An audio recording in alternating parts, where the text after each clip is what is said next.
مساء الخير عليكم يا حبايبي، عاملين ايه؟ بصوا يا بنات، ان شاء الله النهارده هنعمل مع بعض اكله سريعه بسيطه ومش هتاخد منك وقت، وفي نفس الوقت كلها كالسيوم وفيتامينات حلو قوي لاولادك.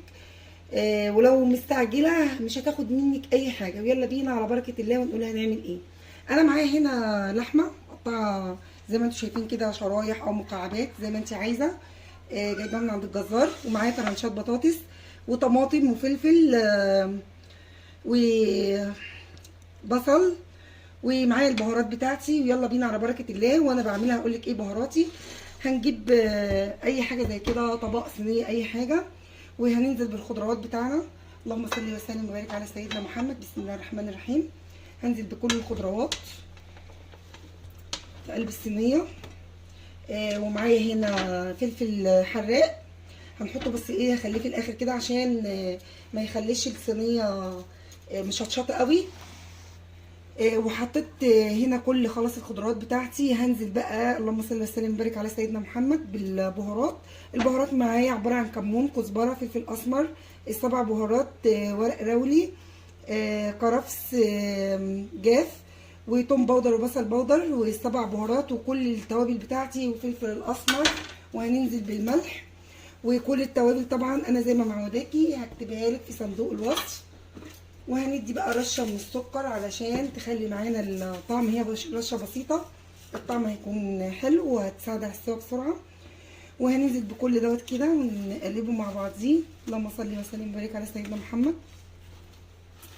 على فكره انا عندي امتحانات ولادي، فحبيت ان انا اعمل حاجه سريعه وفي نفس الوقت تبقى لذيذه برده ومفيده ليهم. وهعمل معاهم شويه رز عادي شعريه. هنقلب بقى كل المكونات كده مع بعضها. عايزه اقول لكم الريحه بتاع التتبيله حكايه بجد، يعني لسه ما عملناش اي حاجه، بس التتبيله دي مع بعض بصوا يعني السر في التتبيله ما شاء الله جامده جدا وريحتها تحفه.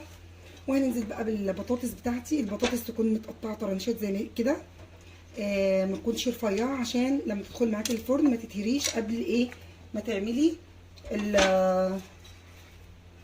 اللهم صل على سيدنا محمد. اللحمه ما تتهريش قبل اللحمه يعني ما تستوي. وندي تقليبه كله كده ببعضه، واتاكد بس ان انا قلبت المكونات في بعضها. هنعمل ايه دلوقتي يا حبايبي بقى؟ كل اللي هنعمله هننزل بشويه من الزيت. هننزل بقى اللهم صل وسلم وبارك على سيدنا محمد شويه من الزيت الابيض زي كده. وبعد كده بقى ايه هنعمل ايه؟ هنجيب بقى اللحمه بتاعتنا. اللهم صل وسلم وبارك على سيدنا محمد. ونحط كل اللحمه كده. اللهم بارك.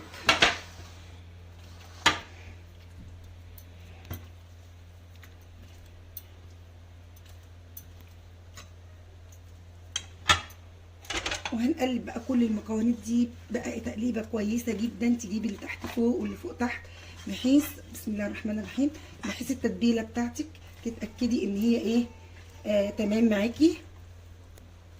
انا قلبتها كويس اهوت. بقى هجيب عندي اي طاجن او صينيه على بركه الله، ونحط كده وورق ليمون.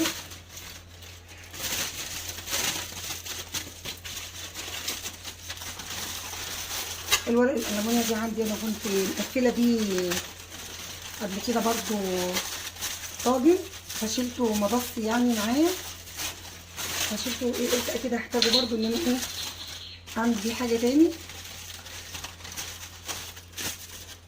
وهنجيب بقى ورق زبده اللي متحكميها كويس.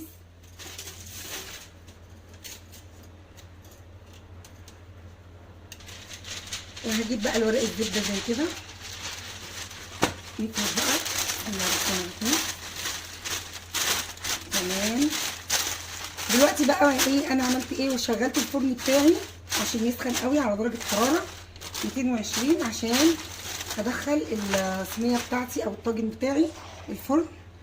وننزل بقى كده بكل الاكله بتاعتنا اللهم بارك مره واحده كده.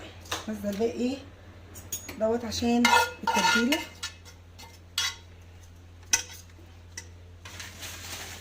ونعدلها كده بقى. بسم الله الرحمن الرحيم.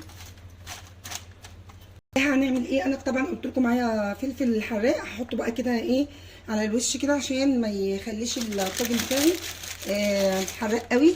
وامسح بقى بالورق بتاعنا كده الزبده وابدا بقى اقطعه. اهم حاجه عندي تقفلي لي كويس قوي، اهم حاجه التقفيل يبقى كويس، لان انتي هتحطي في الفرن وهي تستوي، فلازم تبقى مقفله عشان تستوي فوق وتحت. والفرن جاهز بقى على 220 عشان ندخل الصينيه بتاعتنا. ونجيب بقى ورق ألمونيا تاني ونقفل تمام الاكله بتاعتنا. هنجيب بقى بكره الورق الألمونيا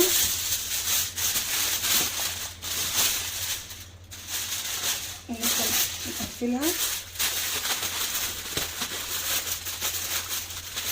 اهم حاجه زي ما قلت لك التقفيل يبقى كويس قوي علشان البخار ما يطلعش بره، عشان اكلتي دي كل سواها على البخار زي ما انت شايفه كده.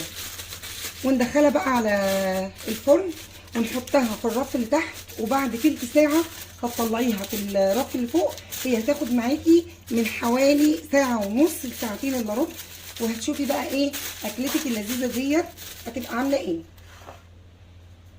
كده بقى خلاص انا طلعتها من الفرن، خدت معايا حوالي يعني ساعتين الا ربع بالظبط. يلا بينا نشوفها مع بعض. بسم الله الرحمن الرحيم. اللهم بارك. بسم الله الرحمن الرحيم. ايات بسم الله ما شاء الله. اللهم صل وسلم وبارك على سيدنا محمد. الف هنا وشفا يا بنات، ربنا يحسن ما بين ايديكم، وتدعموني بقى باللايك والاشتراك. بسم الله ما شاء الله اللحمه دايبه ازاي، والريحه عايزه اقول لكم جنان. والسلام عليكم ورحمه الله وبركاته.